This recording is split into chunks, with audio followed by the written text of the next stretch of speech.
係嗰位網友嗱，呢條片係講 Donald Trump 嘅瘦身計劃嘅，我到最後先講我對瘦身計劃嘅立場啊。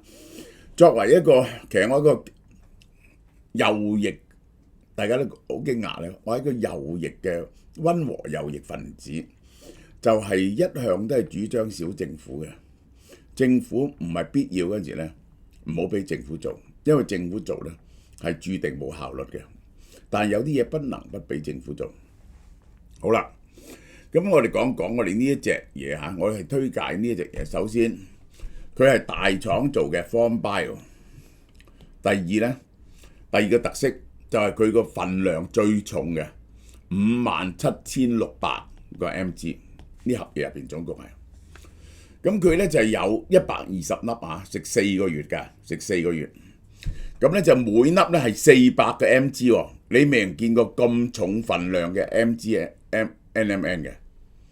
街度係冇，而且佢高科技提煉到99.92高純度嘅 NMN， 而且仲有呢個 TMG 咧就係我哋減低呢一個血壓啊、炎症啊、加強肌肉力量嘅，呢個就係最好就係同埋呢一個白藜蘆醇一齊用啊，佢亦都有白藜蘆醇啦嚇。白藜蘆醇咧，佢呢隻白藜蘆醇咧係取自人哋咧取自啲果皮，佢咧係取自何首烏嘅，呢個係3樣嘢加埋啊，係會令個力量增加1.6至1.7倍，呢個就係好啦。個價錢4個月喎，原價3688蚊，而家4個月，第一罐9折，第二罐7折啦，第二盒7折啦。2568蚊啫，食4個月。你食慣呢啲咧，就知道係幾抵㗎，係冇人咁重咁純嘅份量，同埋3樣咁名貴嘅嘢，而且加埋係大廠做，有保證Form Bio呢個。好啦，點解要講咧？我已經講咗瘦身嘅計劃幾多，因為佢11號簽署咗行政命令，每要請一個新人必須要炒4個人。哇！呢個都算好犀利喎！我想請一個人，你就要炒4個人，真係咁啊！我唔請啦，呢個就係當然我已經唔請啦，呢個就係即係根本政府唔可以請新人，而且評估邊啲部門可以完全刪晒。好啦，係幾樣嘢可以豁免啫？國家安全、公共安全、執法同移民執法。呢啲僱員獲得豁免，甚至可以增加人手添。移民嗰度可以增加人手添，呢個就係呢一個係移民總共得6000人。而家咧佢拉人咧，拉非法移民咧越拉越少。Donald Trump 要佢哋每日拉1200至1700個人咧，最近咧最多嗰日拉過接近1000人，而家又跌翻落去幾百個，成日都揾唔到人，因為啲人咧匿埋晒，你慢慢咧你就好難捉，用6000人去捉咧。係呢個一個禮拜拉1000人咧係做唔到嘅，做唔到。好啦，仲有Elon Musk 孭住個仔喺白宮，抱住個仔喺白宮嗰度答記者問題。佢係比馬斯克最多更多嘅權力。佢個權力係申報到咧，佢咧就變咗喺個呢一個，其實我簡單啲嚟講，呢個係一個大陸嘅紀檢啊，兼呢個中央組織部，咁好似黨委咁樣，習近平要啲黨委伸到落去每一個部門嗰度，佢而家亦都係每一個政府機構有一個主管，對於內部嘅招聘決策有監督權，係咪請人要佢批准，即係我講俾你聽，中國歷史上咧。就呢啲咁樣嘅機構啊，就監督嘅機構，每就變成咗權力機構，然後變成咗架構。即係以前譬如話呢一個係一個郡係有太守啊，咁後來咧就揾一啲低級嘅官員去巡視個州，嗰個咧就叫刺史即係刺探。結果咧刺史就凌駕咗呢一個太守，呢個就係變咗佢嘅上司。等於我哋睇大戲都睇得多啦。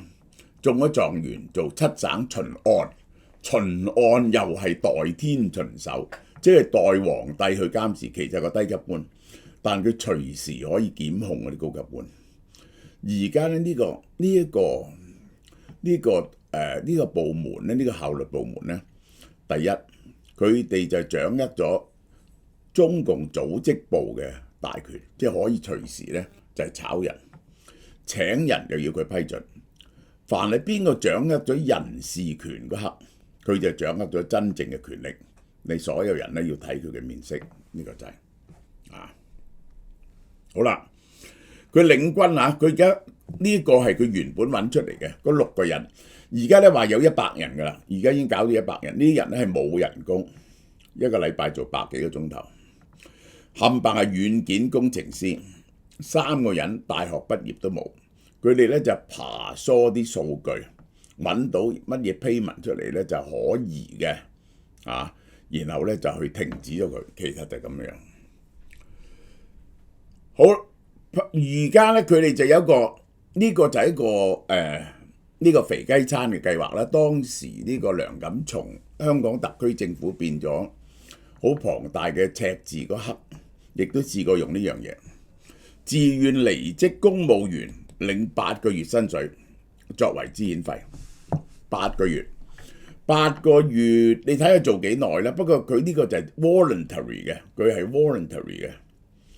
美國人事管理局話嗰個節期已經到咗，75000人，佔3%。政府係想10萬至20萬，政府係希望至多去到30萬。政府僱員究竟有幾多咧？睇你點數嘅乜僱員數都睇你點數，因為佢有啲係 contract out 嘅，算唔算咧？有啲人係灰色嘅。佢希望減20萬人。減20萬人咧，每年嘅支出咧就減1000億美金嚇。好啦，嗱佢做咗啲乜嘢咧？大家睇下政府瘦身計劃。咁呢個我講咗啦。USAID 呢個最大開刀。我應唔應該喺呢度答你咧 ？USAID 係一個好複雜嘅嘢，佢係將所有嘢包括在內。佢係有700億美金。咁佢哋就話，譬如話呢個 Elon Musk 喺 X 上面講嘅攻擊 USAID 嘅嘢咧，好多唔係事實 ，fact check 唔係事實。譬如話俾5000萬美金俾加沙買呢個 condom， 呢個完全唔係事實，係俾加沙嗰間醫院嚟到做手術嘅。呢個就係呢個就係做咁樣。好多佢暴露出嚟嘅嘢咧，都唔係真。即係譬如話俾幾千萬嗰啲報紙啊 political 嗰啲唔係，佢哋只係俾幾十因為佢有1000個人，每人俾幾十蚊美金，係訂閱啫。每年咧係幾萬蚊美金，因為佢哋要睇到入邊嗰啲嘢先可以做嘢啊嘛。即係好多咧，我講最近最後我講俾你聽，我可以證明用一個 logic 嘅方法。佢哋所指控嘅絕大部分都唔係事實，而係用網上 smearing 嘅方法，甚至由 Donald Trump 同埋 Elon Musk 嘅口度講出嚟。咁於是咧就眾口鑠金。好啦，唔准遠端辦公室唔准 work from home 呢個係 Elon Musk 強調嘅嘢。呢個調整績效，即係咧叻嘅人就升多啲，有成績人升多啲。嗱，原理上呢個梗係啱，但公務員咧，因為呢個咧，凡係評比呢啲嘢咧，就好難有個客觀標準嚇。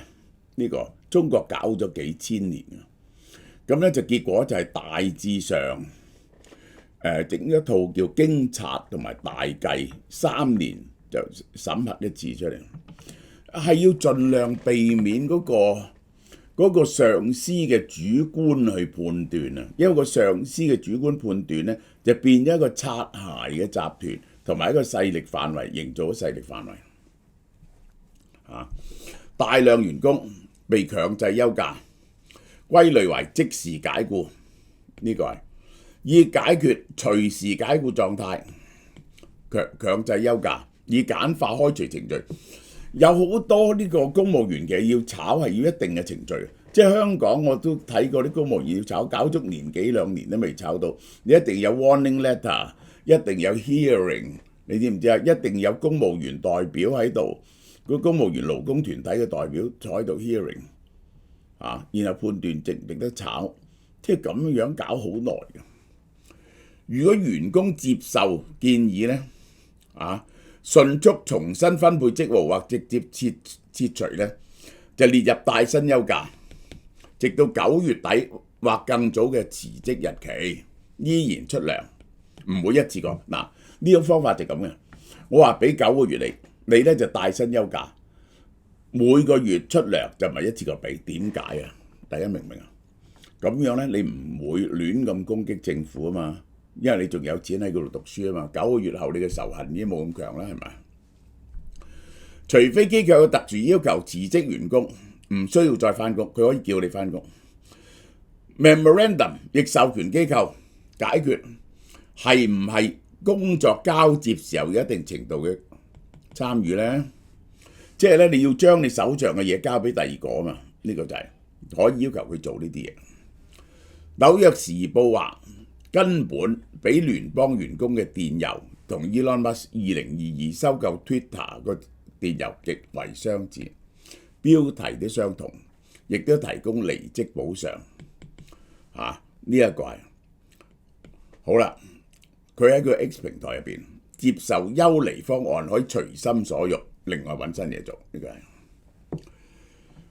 好啦，大量炒嘅人係乜嘢呢？其實呢，你睇見佢大量炒嘅人呢，就係刀把子，呢個就包括咗 CIA 呢個司法部呢一個同埋司法部同埋呢一個FBI， 凡係參與過 Donald Trump 啲案或者調查1月6號衝國會嗰單案嘅所有人都被炒晒魷魚。我咧曾經講過，呢個係唔公平嘅，呢個係唔公平嘅。點解呢？你諗下，如果我喺司法部做有人或者喺 FBI 做，有人叫我去調查1月6號嗰單嘢，咁我梗係照做啦。因為1月6號嗰啲人話唔係喎，接受命令唔可以係話冇罪嘅呢一個辯論嘅辯護理由。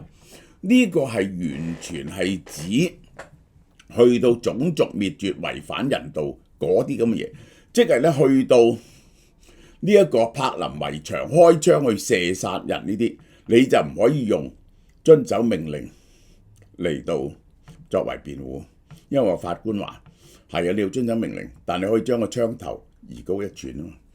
即係呢啲咁樣去調查國會山莊呢單嘢。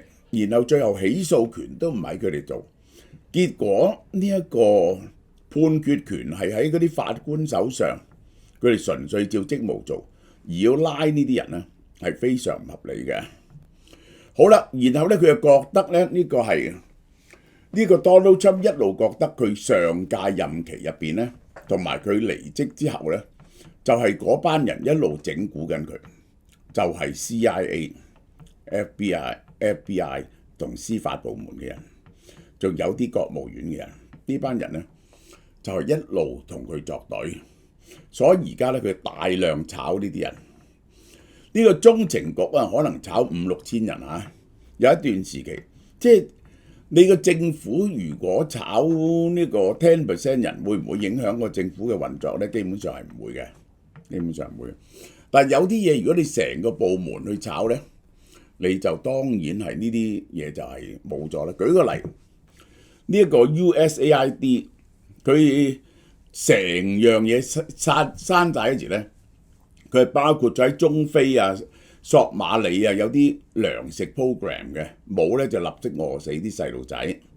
又係譬如話佢俾啲津貼入某啲 NGO 咧，嗰啲 NGO 咧愛嚟調查住香港嘅人權狀況啊。維吾爾嘅人權狀況呢啲咧2-3個禮拜內咧就要解散，係總共係700億美金，係美國嘅支出嘅1.2%度。喺幾年前呢個魯比奧啊，國務卿啊，當時啊，佢係咁講嘅：我哋唔能夠削減呢啲支出，呢啲支出咧係審去全世界，幫助好多唔同嘅人。呢一個係。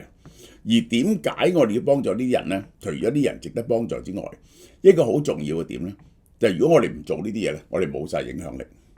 即係咧，我想叫你喂，唔好咁啦。嗱，我如果問我繼續俾錢你，如果問我唔俾錢你，即係你呢啲咁嘅美國呢啲咁嘅公關嘅 leverage 冇晒咧，咁就當然所有人就變咗係受到大陸嘅統戰嘅影響。呢個係一種美國嘅軟實力嚟嘅嚇。好啦，呢個計劃可能面臨法律挑戰，好多法官削減政府規模嘅好多措施，包括嗱呢個就已經被叫停咗，終止出生喺美國嘅人，喺美國出世嘅人有公民權。呢個係憲法修正案寫得好清楚嘅嘢，呢個係第12修正案啊。呢一個喺美國本土出生嘅任何人都係有美國公民權。嗱，點解呢？點解要出生喺美國公民權呢？就因為如果你唔係咁做嗰刻呢，就有啲 BB 可能變咗冇國籍。佢喺美國出世，如果佢嗰個國家公民權啊係唔準喺外國出世嘅話，咁佢咪變咗冇國籍啊？呢條友係啊，咁而呢個就陷入好慘嘅狀況入邊。其實其中個考慮咧係咁嘅，呢個係嗰個法官話：我未曾見過咁違反憲法嘅法例嘅總統嘅命令可以出嚟。幾千個美國國際開發處脫休假。嗱，我又要講整咗好多駭人聽駭人聽聞嘅古仔出嚟，話點樣貪污啊，點樣腐化。即係我舉一個例，你就知道。呢個係一個常識，我話俾你聽，呢啲嘢我係見到個長嘅 list， 有啲人做 fact check， 佢哋講嘅嘢咧，大部分、絕大部分，起碼一係就誇大，一係就唔係事實。因為咧，根據佢哋所講嘅嘢，譬如 USAID 俾好多錢去收購美國國內嘅媒體，如果係事實咧，呢個就係一個犯法嘅行為。呢個係美國憲法唔準美國政府影響國內嘅媒體嘅，呢個係。如果你去check 數，你發現有呢啲情況，有人咁做係點啊？有人咁做係點啊？即刻拉咗佢嘛！喂，呢個嚴重犯法。如果有人認真貪污或者做啲俾咗啲唔應該俾嘅錢，美國政府乜嘢錢俾，乜嘢政府唔俾，係有嚴格嘅規定嘅。有人俾一啲唔應該俾嘅錢，唔該你立即拘捕佢。批准俾錢嗰個同埋收錢嗰個都要拉。點解一個人都冇告到啊？點解一個人都冇告到？咁啊，只得兩個可能性啫，用批判性思維。第一就根本呢啲事係子虛烏有，根本就冇，咁梗係唔會拉人啦。第二，原來呢個 Donald Trump 同 Elon Musk 唔夠膽拉人，特登唔拉。哦，咁你唔尊重法律喎？你作為你要作為最高行政首長，你而家講法律原則，有就拉，冇得傾啊！呢個係我嘅立場。你捉到任何要一叫流嘅人，立即拉佢，立即告佢。告唔告得入就再講第二件事啦。但係拉同告，你一發現就唔係喺 X 講幾段嘢出嚟就算數。好啦，法官喺判決話總統唔得擅自改變國會批准嘅資金用途，因為呢啲咁樣嘅，譬如話援助人哋糧食啊，援助 NGO， 冚唪唥有法律喺後邊嘅。政府無端端停晒呢啲嘢，係一種違法嘅行徑。因為當日通過嗰個法例個 bill 或者個 resolution 嗰刻，係參眾兩院加埋總統簽名嘅。佢唔係 based on presidential decree， 所以總統係冇權廢止或者停止嘅，呢個就係。當 Donald Trump 問及政府削減預算係咪要國會批准，表示唔清楚。呢個真係奇怪。點解呢？呢一個國會最大嘅職權就係揸住個錢包，呢個就係美國革命嗰陣時候所講嘅嘢，就係因為no taxation without representation 就係人民嘅代表討論講。當日美國嘅大革命就係要講究竟英國有美國地方政府話唔使納稅，英國政府話納稅，英國政府嘅法例係咪凌駕美國地方政府呢？因此打內戰，因此打獨立戰爭嘅嚇。所以任何一毫子使出去都要經過國會批准，而國會批准要使咗嘅錢，你唔能夠唔使。總統唔中意，大家明唔明啊？嗰個權力係兩邊嘅，即係總統唔可以使一啲國會唔準佢使嘅錢因為咁樣係浪費人民嘅稅款啊嘛。呢個人民嘅代表唔同意啊，調翻轉頭，人民代表決定咗使嘅錢，總統亦都唔可以唔使因為使錢嘅權力喺國會。即係話總統，假如國會決定所有細路仔要派一餐飯每人，喂，總統冇權停止呢樣嘢，冇權。佢話如果我哋要國會投票嚟揭露舞弊同濫用，我當然冇問題啦，我哋會得到支持。雖然有啲人反對，即係佢話如果你要通過國會，咁我咪通過國會咯。我而家國會有多數，係啊，國會參眾兩院都有多數，咁點解你唔拎去國會呢？點解要拎去國會啊？除咗人民代表問題，仲有一個叫做程序正義，起碼拎出嚟大家公開討論過，而唔係喺 Elon Musk 嘅一念之間覺得呢樣嘢唔好用就唔好用，明唔明啊？對於法官判決阻止 Donald Trump 嘅政策，佢會遵守判決並且上訴。佢認為拖慢進程咧，讓舞弊者有更多時間鼠改帳目。嗱，呢個我就完全同意。你一發現有問題，你就即刻拉咗嗰啲人，係咪啊？咁啊，凍結晒啲證物啦。呢個你要明白到嗰個變咗係個刑事問題嚟嘅。如果有人舞弊就係唔係停咗就可以算嘅，一定要追究到底嘅。邊個 authorize？ 我係主張。如果有人真係亂咁用啲錢，或者貪污或者腐化，應該全部拉去坐監。好啦，我再講講呢一個 Elon Musk， 好多人攻擊 Elon Musk 就係話佢唔係一個選出嚟嘅人，佢有乜理由有咁大權呢？即係咁樣。嗱，咁樣佢話好多人都唔係選出嚟嘅喎，呢個美國係總統同副總統選出嚟，就係咁。其他嗰啲人咧嘅 appointment 咧，去到 Donald Trump 咁大嘅權力咧，係有一套程序喺度。尤其是重要嘅官職係要經過參議院批准嘅，而 Elon Musk 冇。即係我可以講俾你聽 ，Elon Musk 成個問題啊，就係牽涉到第一，佢哋認為佢哋好想 cut 個政府嘅預算。Elon Musk 話：如果唔係咧，美國就破產。對唔住，呢個真係錯。過去嗰幾年啊，美國嘅赤字債務係增加咗好多，主要係四個原因。第一就係呢一個 Donald Trump 減咗好多稅，令政府收入少咗好多。第二個利息高咗好多，你唔使講啦。第三，因為疫情嘅紓困計劃使咗成3萬億美金，呢個就變咗龐大嘅赤字。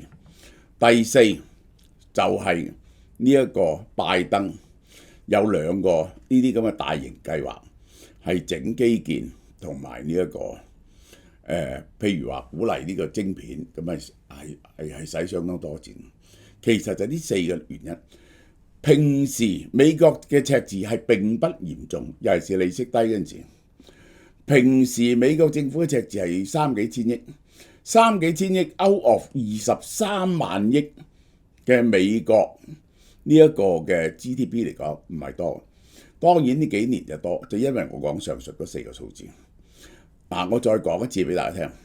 第一，所有嘅支出都係國會批准。如果你要削呢啲支出，就唔該你去國會度全國公開討論，係咪應該咁？要削減支出係有一套 philosophy 由頂落嚟嘅。